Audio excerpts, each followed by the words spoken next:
Good evening.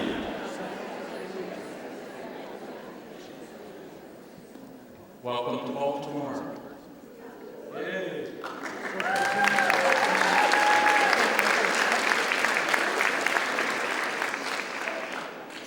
For those of you I haven't met yet, I'm Len Zeese. I'm the Executive Director of the Association of Healthcare Journalists, and on behalf of the AHCJ Board, the association staff, and our local journalist planning committee, I'm proud to welcome you to Health Journalism 2019. We gather here in the birthplace of the U.S. National Anthem, which I will now sing for you. Okay, I won't do that too. We're gathered here to mark the 20th annual conference of AHCJ. The organization itself comes of age this year, turning 21.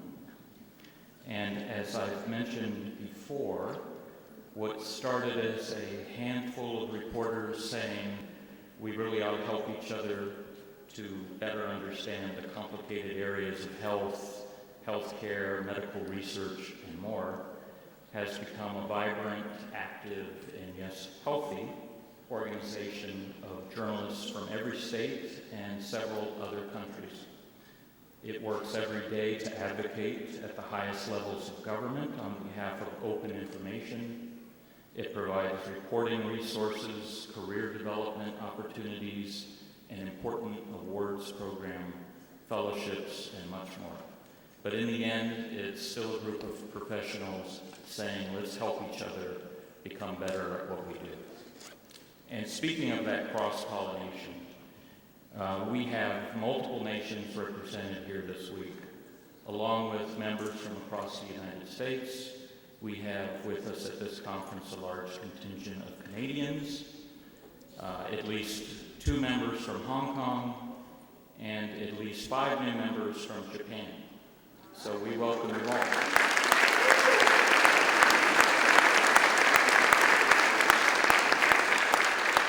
And I will point out that as of today, this conference registration passed our record of Boston in 2012.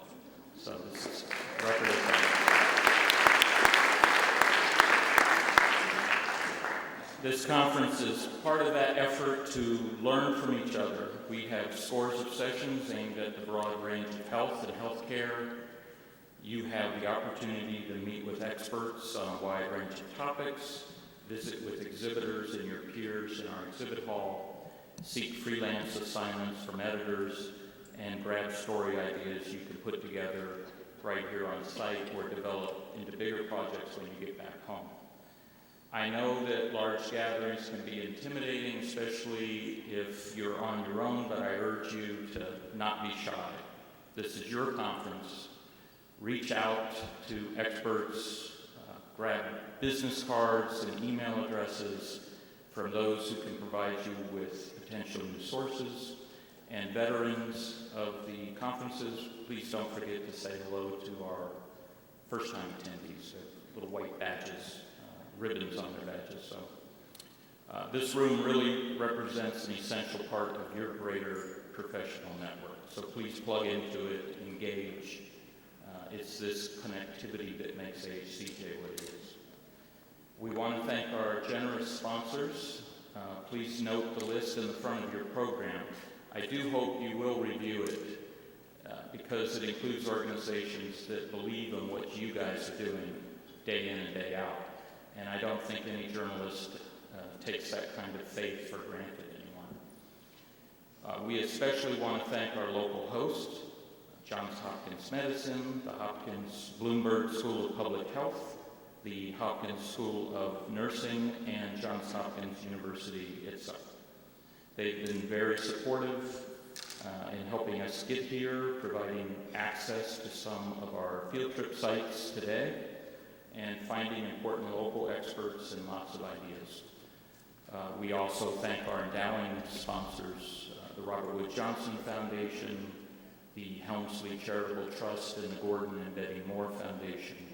These foundations have made long-term sponsoring commitments to our annual education and that really helps us with our longer range planning. So I also want to thank our local planning committee of journalists in this region, including our co-chairs, Dominique Bonessi and Andrea McDaniels, and they're here somewhere.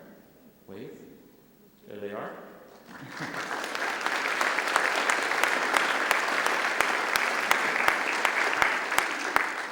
And I want to give a nod to our AHCJ staffers, your AHCJ staffers, who have been working extra hours for months leading up to the conference.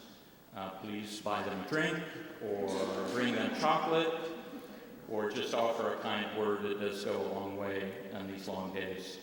And we'll introduce them individually at tomorrow's membership meeting. Along with our opening reception tonight, we have a tailgating reception on Saturday after our panel sessions end.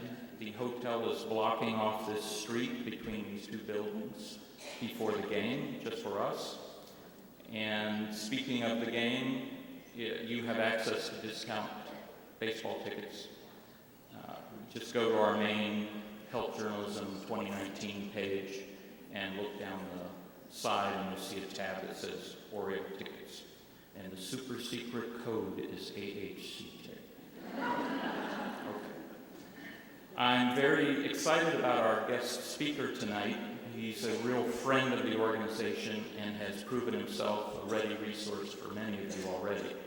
I've asked another special guest to introduce him tonight, Ellen McKenzie. Dr. McKenzie is the Dean of the Johns Hopkins Bloomberg School of Public Health, which is the world's oldest and largest independent school of public health. That means she leads an organization with 700 full-time faculty, working in 130 countries, teaching more than 2,600 students. So it's quite an operation. Those students come from 79 different nations. But she's more than an administrator. She has been recognized as a leading expert in injury prevention and trauma care. In fact, the CDC named Dean McKenzie one of 20 leaders and visionaries who have had a transformative effect on the field of violence and injury prevention in the past 20 years. As a salute to her impact on public health, she was elected last year to the National Academy of Medicine. So we are honored to have her introduce our spotlight speaker this evening, Dean Ellen McKenzie.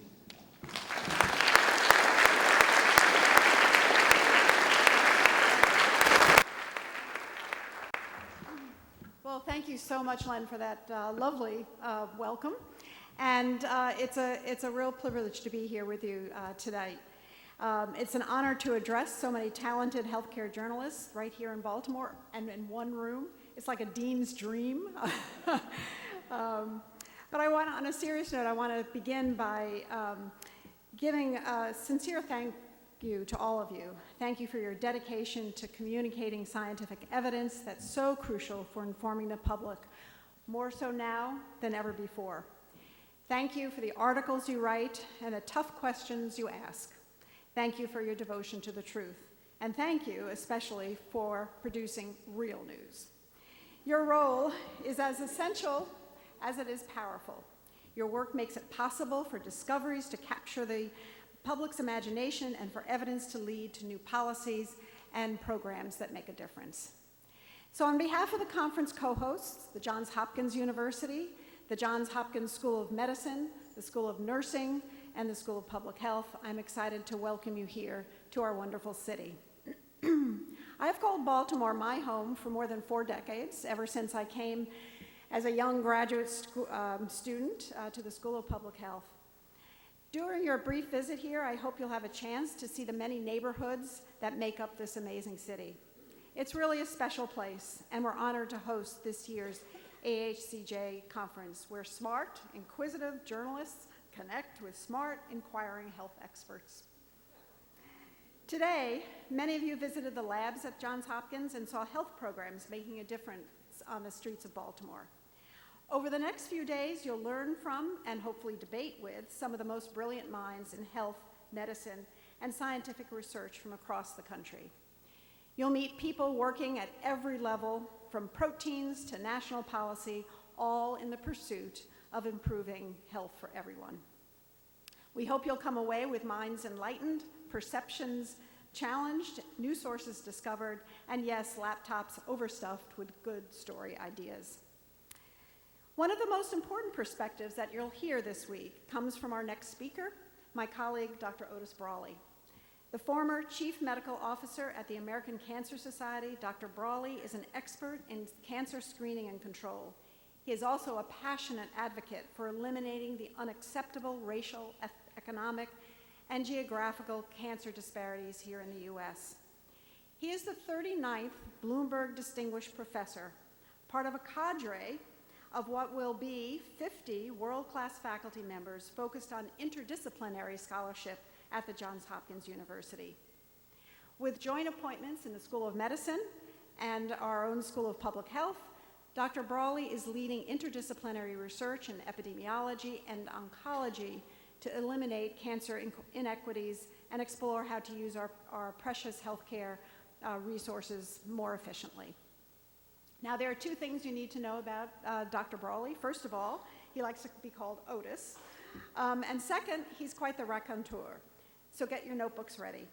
Once again, welcome to our wonderful city of Baltimore, and please join me now in welcoming Dr. Brawley.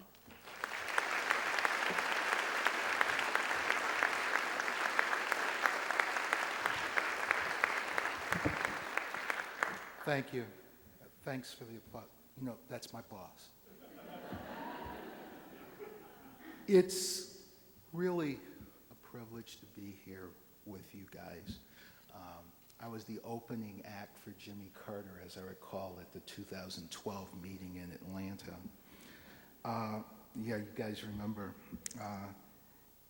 It is wonderful to be with professional healthcare journalists. We don't have enough focus on prevention of disease these days. We have too much focus on screening and treatment, not enough focus on screening and treatment everywhere. And it's really through education of the public that you guys do that we change things. And at this time, as was already alluded, we all see the incredible importance of a free press. But I especially am privileged to be with healthcare journalists. I cannot tell you how many times throughout my career I've gotten calls and I've gotten questions. I've even been challenged. And some of you guys have actually made me rethink my opinion and even change my mind. I'm thinking about Liz Szabo and Marilyn Marchionne and conversations with Eric Rosenthal and Laurie McGinley, Paul Goldberg, and others. And I really appreciate the importance of a professional healthcare journalist. I hope your editors do too, because you really do something. Now let's talk a little bit here. I am now at Johns Hopkins. Interestingly, I am the Bloomberg Distinguished Professor in the Sidney Kimmel Cancer Center with an office in the David Koch building. I want to talk about cancer control in the 21st century and just a few observations from a cancer doc. I always encourage you to ask people where they make their money and where their conflicts are. You know, nowadays, many voluntary health organizations, you have to really wonder where their money's coming from too. But in any event, always ask people about their disclosures, please. And of course, I have to disclose that I wrote this book a few years ago. Now, the most important question, I think, in cancer control is how can we give adequate, high-quality care to include preventive care to all people who so often do not receive it.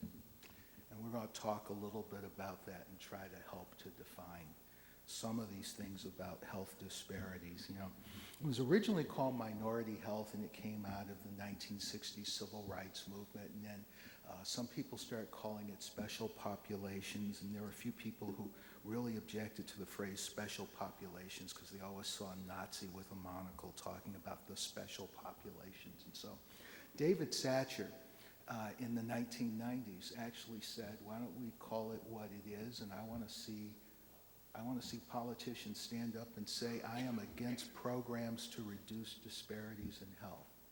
And David Thatcher started calling it health disparities, and it stuck, and now we're starting to move toward health equity. The importance of the concept is there are people who are suffering and dying because they don't get what human beings ought to be getting. Sometimes I think we forget people are suffering and dying because they don't get what people ought to be getting. Now, many of you know I'm one to take phone calls from patients and family members who are concerned about a disease. And indeed, I was taught early on that the greatest honor one human being can give another human being is to say, can you help me? And I've been privileged many times to get phone calls from people asking for help. One woman, Beth, sticks out. White woman, rural Georgia, late 50s, not old enough for Medicare. Her husband, same age, has colon cancer. Fairly large, interestingly, heard all of those advertisements and always got his prostate cancer screening down at the mall, but never got any kind of colon cancer screening. Ironically, you know, colon cancer screening is the one screening test that clearly saves lives. She called me because they were having difficulty accessing quality care. They had some insurance, but they were having difficulty accessing quality care. And I started thinking about our healthcare system, and I hope you will think about it with me for the next 5 to 10 minutes or so, and how it has failed in so many ways. In many respects, first off, Beth's husband's, the healthcare system, if you call it a system, failed to prevent his disease. It was a failure of prevention. It was a failure of organized healthcare to actually be available to provide him with adequate treatment. That was some of the things that we were talking about. Now let's talk about the American healthcare system and its cost. And some of you actually have written about this. This is just a graph showing from 1970 onward the rise in healthcare costs in the United States compared to many countries in primarily Western Europe. I think Japan is also in there, as is Australia. Dramatic rise in the United States versus other countries. In 2016, we spent $3.3 trillion on health care. Now, $3.3 trillion is a big number. 1 million seconds ago was about 11 days. A billion seconds ago was about the time that George H.W. Bush became president, and 1 trillion seconds ago was 32,000 years before Christ. 1 trillion is a big number, and we spent $3.3 trillion on health care in 2016. $3.3 trillion in another way. These are the 6 largest economies in the world.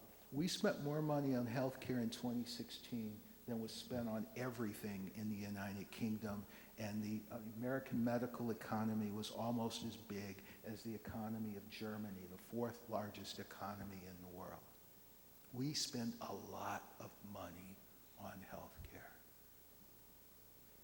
$3.3 trillion is $10,000 for every man, woman, and child in the United States. $3.3 trillion is nearly 18 cents out of every dollar spent in the United States. We spend a lot of money on health care. This is cost per person on the y-axis and life expectancy on the x-axis. The red dot up there is the United States, and you can see the second most expensive country in the world on a per person basis was Switzerland.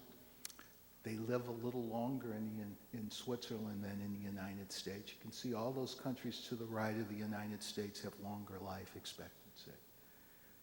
Warren Buffett is fond of saying, cost is what you pay, value is what you get. We don't get value. We pay a lot more and get a lot less in terms of value in the United States.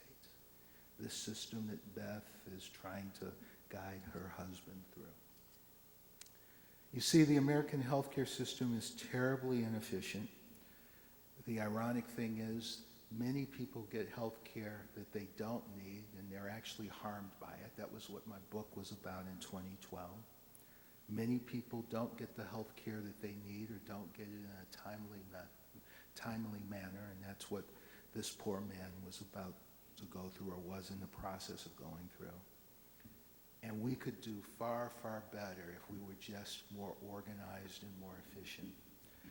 Now, the emphasis is too much on diagnosis and treatment and not enough on prevention in the United States. That's one big problem. And we have, over the last 50 years, our way of life has moved away from fresh vegetables and sitting around the table and eating and having conversation with family toward, eating on the run and overeating and that causing obesity. We have no, in the 1950s, every family wanted a car. Now everybody has 2 or 3 cars, and we drive around, and we have fast food restaurants and so forth. We have to get back to prevention, and ways of life need to change. By the way, of the $3.3 trillion on health care, Don Berwick is, I think, generous when he says 30% of it is waste or fraud. Some of us think it's 40% is waste or fraud. And this is my feeble plea for evidence-based medicine. Some of the politicians frequently talk about rationing of medicine. I prefer to talk about rational medicine. In my world, the inefficiencies are frequently seen through the overuse of medical technologies, especially screening technologies, as I'm a screening epidemiologist. I see overuse and misuse of breast cancer screening, cervical cancer screening, colorectal cancer screening, lung cancer screening, prostate cancer screening. I see oversimplification of those things. These are all things that have a place and should be done, but should be done responsibly and are done in our system irresponsibly so often, incredibly often. There is appropriate use of all of these things, but we so frequently do them in an inappropriate way. One of the things that you can do is help to explain to the population how we should be doing these in an appropriate way. Population disparities, by the way, always increase when we have new findings, when we have a new invention. This was seen with improvements in screening and treatment for breast and colon cancer in the 1970s and 80s, and they're actually even seen to this day if you look at the difference between black and white colorectal cancer death rates. By the way, the delta between breast cancer deaths for black and white women is greater today than it's ever been, and it didn't exist in 1980, because we have had improvements in how to treat the disease, how to screen for the disease, even how to prevent the disease. And there's a group of people who are more likely to get those new advances and a group of people who are less likely to get those advances. It's going to occur even more as we get into precision medicine and get into the world of immunotherapy. There are, by the way, tremendous advances to be made in immunotherapy, but I do believe that there, as we always do the same thing in medicine. Immunotherapy is important, but it's also being overhyped right now, and the American population is being overpromised. It is going to help us. It is important. It is good, but it's not nearly as good as many people are saying that it is. But it will cause increasing disparities. By the way, preventive interventions usually don't cause disparities to the degree as new therapeutic interventions. There are no disparities in this world in smallpox. Prevention actually is good for those of us who are interested in population disparities. Now, the true cost of American health care from a cancer doc. One of the things I worry about is the death rate from cancer in the United States, age adjusted to the 2000 standard, is 158 deaths per 100,000 population. But in Utah, it's 125 per 100,000. In Kentucky, it's 195 per 100,000. That's a disparity. It's not black-white disparity, that's a state-by-state disparity.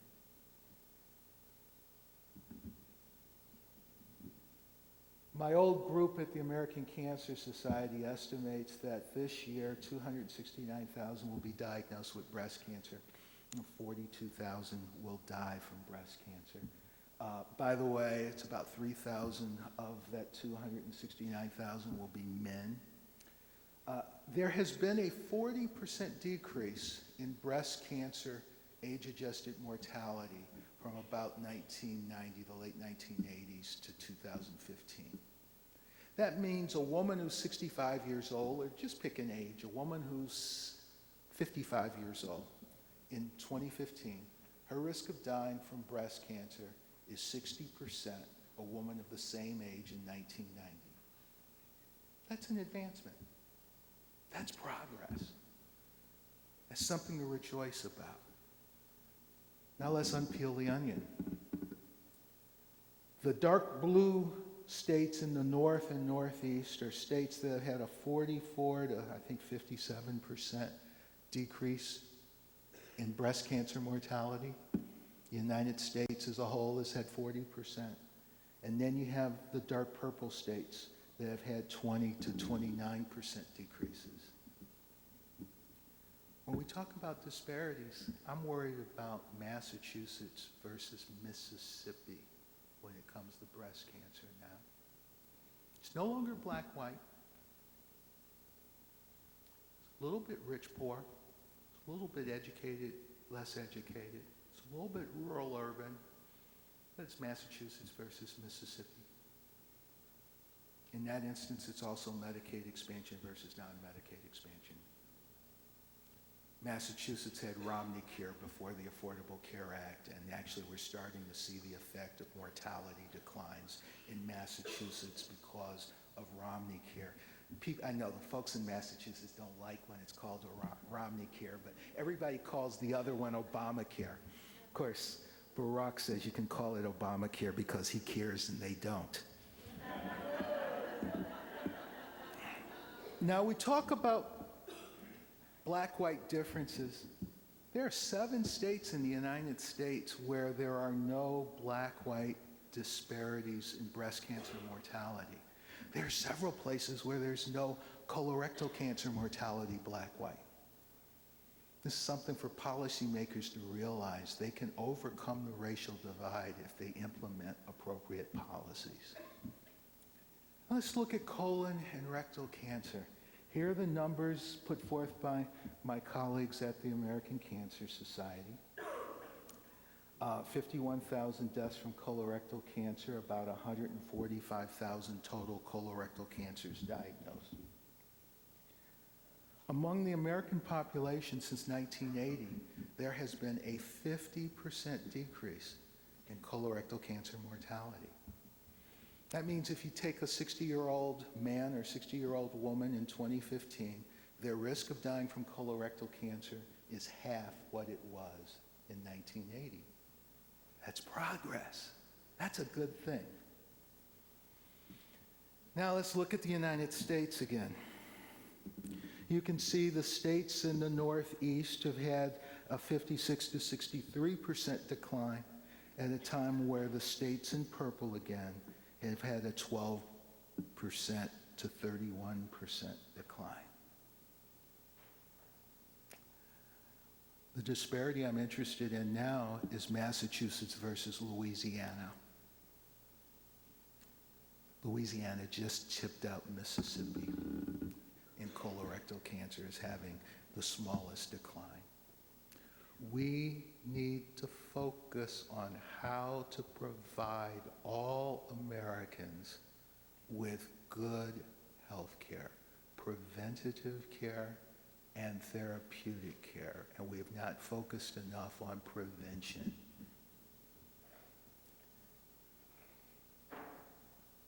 It is estimated that 607,000 Americans are going to die from cancer this year. That's the estimate the American Cancer Society makes every year.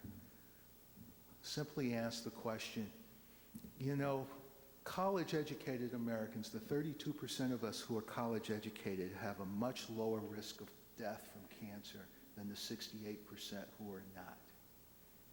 It's not because the 32% are genetically different. It's because they have and enjoy the prevention as well as the diagnostics and the treatment that so often the 68% do not.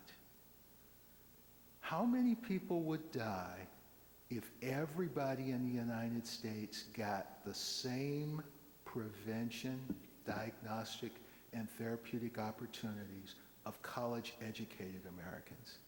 And the answer, as you can see there, is 455,000. 152,000 people, a quarter of all Americans, would not die if all Americans had access to the preventive and therapeutic interventions that all Americans should get. A quarter. 150,000 unnecessary deaths in 2019 alone.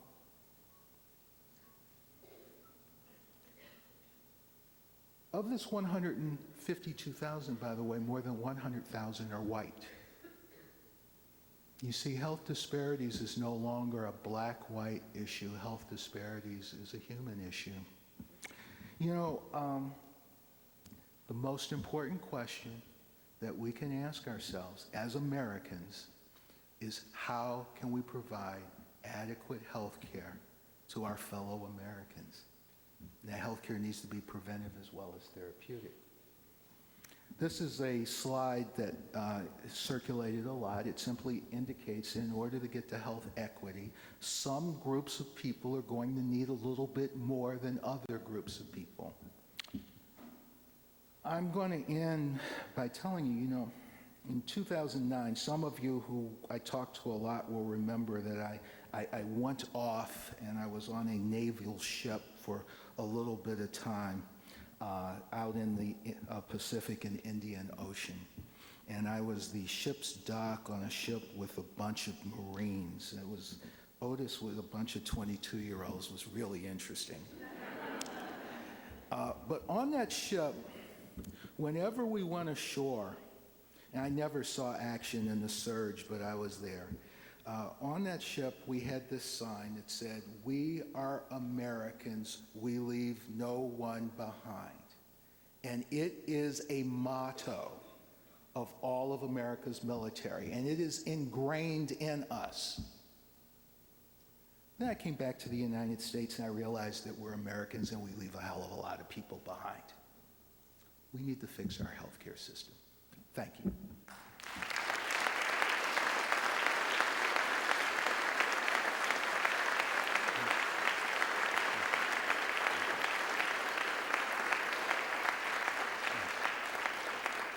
Am I allowed to take questions? We have microphones in the aisleways there. Yes, sir.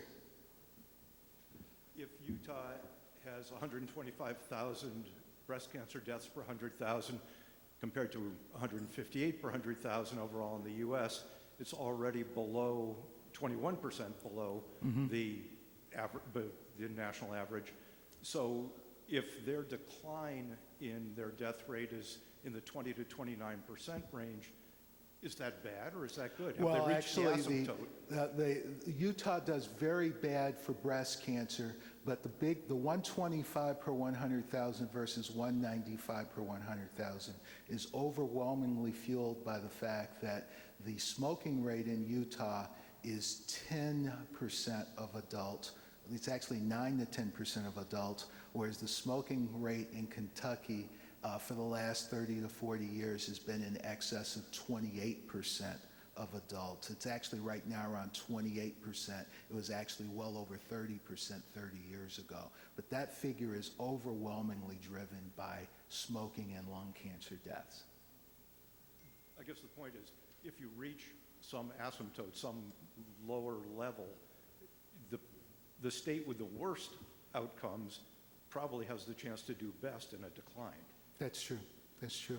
The other way of there's another way of looking at it, and that is that sometimes you can, like in Louisiana, end up with a high cardiac disease rate, which actually does decrease some of the cancer death rates.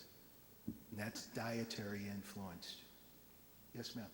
You said that there are 7 states that have no racial disparity in breast cancer and other states that have no racial disparity in colon cancer. Can you tell us what states those are and why? The big one for colorectal cancer is Delaware, and then interestingly, not New York State, but New York City has no death disparity in colorectal cancer. Delaware and New York City implemented huge, widely aggressive colorectal cancer screening campaigns. And the other states that do very well for colorectal cancer tend to be in the Northeast and Minnesota, for example. But it's policy issues. It's actually figuring out what are important screening programs to implement and what are important treatment programs to implement. For example, in breast cancer, this is well known amongst the cancer epidemiologists. If you were going to decrease breast cancer death rates in the United States, Jeannie Mandelblatt did a wonderful paper on this. If you were going to decrease breast cancer death rates in the United States, would you go from our current 60% of women over 50 getting regular mammography to 90%, or would you fix the 30 to 40% who are currently diagnosed who get inadequate treatment? That's 30 to 40% of all, not 30 to 40% of black. And the answer is fix the treatment thing. It saves 3 times as more lives as screening more women. But I hear all the politicians and all the pundits and some of the various organizations are out there pushing screen, and they forget about once the woman is screened.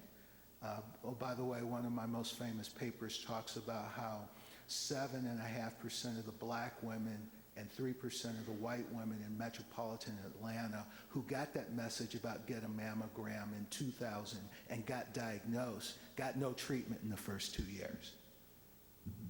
Thank you. Sure. Thank you for the question. Yes, ma'am. So I'm wondering here, when I look at the maps and I see your description of demographics, and I've thought this myself for a long time as a health journalist, that health disparities are income disparities. Yeah. Poverty tracks death and disease. And so that seems to be the big, and if we were to look at cardiovascular mortality, that map would look very much similar. And it tracks disease. So I think that our big question here is how do we address that? Yeah, and what I'm advocating is programs to try to overcome the lack of access because poverty is the problem. Sam Broder's famous line, poverty is a carcinogen. He's absolutely right. Or my new favorite is, it's not your DNA, it's your ZNA, your zip code. Stayed up all night to think of that. Yes, ma'am. Hi, thank you for taking questions.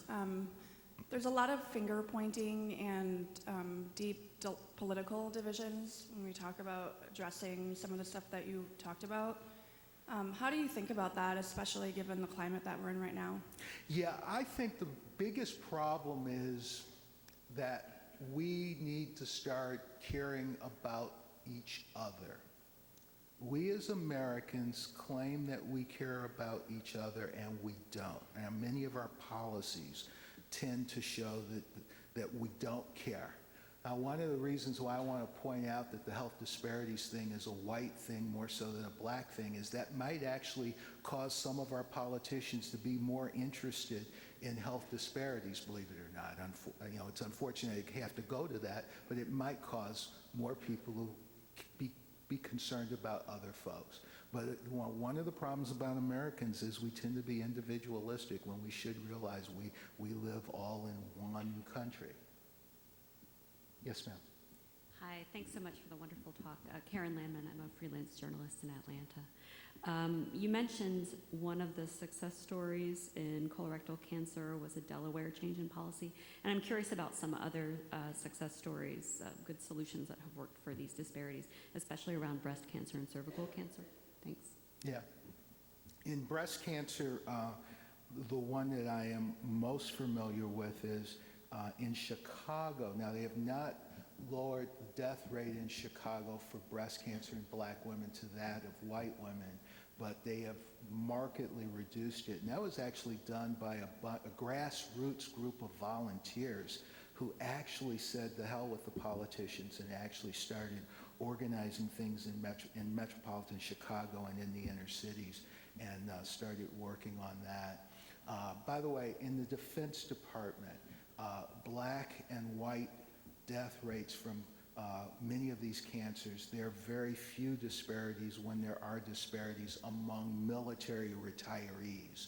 And that's because they, one, have an insurance, and two, the black retirees have a culture, having worked overseas on a military base, what have you, even if we're talking about the spouse of a service member, they are culturally more in tune and able to get the care that they need. It was once explained to me, if you have a 70-year-old black woman whose husband was in the Army from the time that he was 18 until he was 40 years old, and they're now 70 years old, she is less, because of her life's experiences, she is less intimidated by the big hospital, more able to actually find radiology or whatever clinic she needs in that hospital, and more able to deal with the obstinate clerk behind the desk when she gets to that clinic compared to her sister who lived in Southwest Atlanta her entire life and did not have those social means.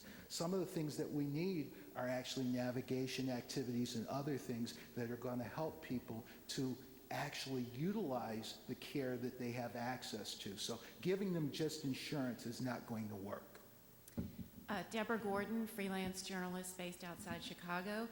You ended your talk with, we have to fix the healthcare system. Okay, so what's your plan? Right now, I'm trying to get politicians to be concerned about other Americans. That's my big thing. That's my big thing. When you are saying we're going to tear down our current healthcare system and not replace it with anything, you are saying let those people suffer and die. And that's what I want the politicians to understand. I'm enjoying that First Amendment I got since I left the American Cancer Society. At one point, you talked about Medicaid expansion and the certain states that refused Medicaid expansion and disease. Is there some place to get those kind of statistics of looking at the states with Medicaid who turned down Medicaid expansion and rise in these kind of inequities? Ahmadine Jamal, who's at the American Cancer Society still, has published a number of papers looking at early indices having to do with the Affordable Care Act in terms of cancer and expansion of Medicaid versus non-expansion of Medicaid, and actually predicted that we're going to have greater state-by-state disparities if we continue as we have, with some states having expanded and other states having not expanded. Now, the only state where you can actually see the effect on cancer mortality right now is Massachusetts, because they started so much earlier with the Mitt Romney legislation. But in terms of young women with cervical dysplasia who are being treated for cervical dysplasia, that is up in states that have expanded Medicaid, and is up among people whose daughters can now be on their insurance until the age of 26. We see some decreases in the stage at which breast cancer and colon cancer is being diagnosed in certain states that have expanded Medicaid. So there's some of those indices, but Ahmadine Jamal is the authority in that. Okay, thank you. Yes, ma'am. Hi, I'm Liz Siegert. I'm an independent journalist from New York. I wonder if you could talk a little bit about the cost of some of this treatment. You know, if it goes for $100,000 a pop, even good insurance often won't cover it, or they won't cover the precision medicine. So we still have disparities. We're always going to have disparities. There are disparities if you go to France or Germany. The disparities need not be as great as they are in the United States right now. Some of the increased costs are actually because of some of our crazy ideas. For example, I talked to someone recently about some of the mammography that's currently going on, 2D versus 3D mammography.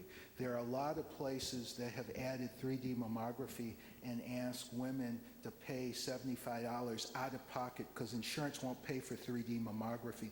You can have the new 3D mammography instead of the old 2D mammography if you pay $75 out of pocket. They don't tell you that the new 3D mammography, number one, is more radiation and increases. Radiation causes breast cancer, a slight increase over time. And number two, they don't tell you that one of the largest clinical trials right now involving women at the NIH is a clinical trial to see if 3D mammography is superior to 2D mammography. That's just one element of waste.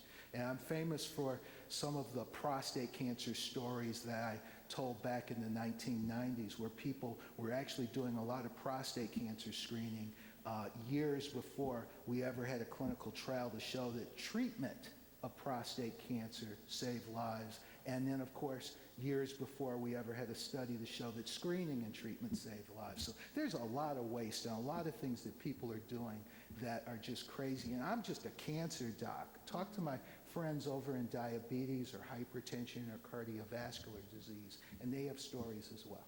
But what about the pharmaceutical companies? I mean, how do you face a parent whose child has cancer and says there's a drug that could cure your child, but your insurance doesn't cover it?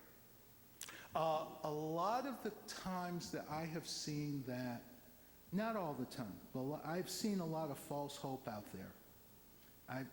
I have seen times where people will say, let's try this $100,000 drug, and there's no science to support it being helpful. It's just hope. But okay. What you're saying, there is a problem with what you're saying, but I'm saying sometimes it's not the problem we think it is. Okay, thank you. I don't have an answer for you. I'm giving you a non-Washington answer. I know, and I'm being polite and sitting down. Thank you. Hi, I'm Sammy Kayola with Capital Public Radio in Sacramento. Do the mortality rates include undocumented immigrants, and what do we know about how that population accesses treatment after diagnosis? Most immigrants are young, and the average age for getting cancer in the United States is in the late 60s or early 70s. There's very little data on older immigrants to the United States who are undocumented. Now, we do have some really great data that goes all the way back to the Joe Fraumini studies of the 1960s that tell us that if you have people who move from Japan and China to the United States, they maintain Chinese and Japanese cancer rates. Their kids got a slightly higher rate toward American rates, and their grandkids got even closer to and frequently got to American rates. Now, that may actually be a little old data now, because I just saw some data this morning that suggests that for colorectal cancer in Japan, they've caught up to the United States. It's called KFC. Thanks. Barbara Junquist, I'm an independent journalist from New York, and part of what I wanted to ask is what the lady in front of me just asked. But to piggyback on that, what do we know about cancer rates among agricultural workers who are exposed to pesticides, etc., most of whom are undocumented workers? Unfortunately, not enough. Unfortunately, not enough. You know, most of the data that we study in terms of epidemiology focuses on the big four, breast, colon, prostate, and lung cancer are 50% of all cancer deaths. And there are some small agricultural studies that are going to answer your question, but unfortunately, well, they're going to address your question, but they're not going to adequately answer your question. Yes, ma'am. I am a radiologist from Japan, and I'm measuring in breast imaging. And some researcher says that mammography examination doesn't reduce the mortality of breast cancer. And the overdiagnosis has become a problem in Japan. In Japan, the examination rate remains relatively low, under the 50%. On the other hand, overdiagnosis has become a problem, and physicians and surgeons are worrying about dealing with the problem of overdiagnosis of breast cancer. How do you think about overdiagnosis? Yeah, every doc should start out by saying, this is my opinion as I read the literature. Right? My opinion, I wrote a book once, and I said that, it's Father Polakowski's rules. Tell people what you know, what you don't know, and what you believe. Label it appropriately, and remember, doctors tend to confuse what they believe with what they know, or what they know with what they believe. I believe mammography, especially for women age 50 and above, is a net good. I believe it's probably a net good for women 45 and above, and may be good for certain women age 40 and above. That's what I believe. Now, I'm aware of estimates that overdiagnosis, I'm talking about true cancer that is not going to progress and kill, not DCIS, true cancer. There's some people who estimate that 50% of all breast cancers are overdiagnosis cancers. That the invasive pathology that is not going to metastasize and kill. I believe that number is probably somewhere in the 10 to 15% realm, but it does exist. But I think that mammography screening is a net benefit. Now, should we be screening women every year? I'm not so sure about that. Every 2 years, especially for women in their 50s and 60s, every 2 years, I think, is appropriate. In the United States, as I see it, the biggest problem is there's a bunch of women who get mammography and then either don't get it read right, or if they get it read right, they don't get it acted upon appropriately. And that's the argument that I want to wage in the United States. And I can't speak for Japan. Thank you very much. Thank you. Yes, ma'am. What do you know, or what have you read about breast cancer in Black women being affected more by the triple negative aggressive breast cancer? Sure. Actually, that's a fascinating mess. If you look at all comers, about 30% of Black women have triple negative disease, and if you look at all comers, about 18% of white women have triple negative disease. And we very frequently ask the question, why do more Black women have triple negative disease? We don't ask the question, why do a larger proportion of white women have estrogen receptor positive non-triple negative disease? Part of the reason is not having a child. I'm going to get really popular in this audience now. Not having a child by the age of 30, or never having a child, increases risk for not just breast cancer, but estrogen receptor positive breast cancer. Okay, so one of the reasons why it's 30% of Black women and 18% of white women is a higher proportion of white women do not have a child by the age of 30 or never have a child, and increase their risk of estrogen receptor positive breast cancer. And if you look at the statistics, by the way, the incidence of breast cancer actually is higher in white women than Black women. Used to be more, but no, incidence of breast cancer as a whole, and but the incidence of estrogen, white women are doing things to make themselves have estrogen receptor positive breast cancer, and they go into the denominator. That doesn't happen to black women. Now, there may be certain other things that cause black women to have a higher risk of triple negative as well, and epidemiology has looked at that. We've also looked at the treatment pattern problems, and the disparities in treatment, black versus white, are in the estrogen receptor positive women. They're the estrogen receptor positive black women who don't get an aromatase inhibitor or don't get tamoxifen. So the big problem is on the estrogen receptor positive side in terms of black-white disparities. In treatment, I should say. Yes, ma'am. Hi, so you mentioned that there are a lot of non-evidence-based screenings. So what about those preventive interventions, those public health interventions trying to drive lifestyle changes? How many of those are evidence-based? Are they being effective? Not a lot are effective. Well, I shouldn't say not a lot are effective. If I were czar, somebody asked, how would you fix this?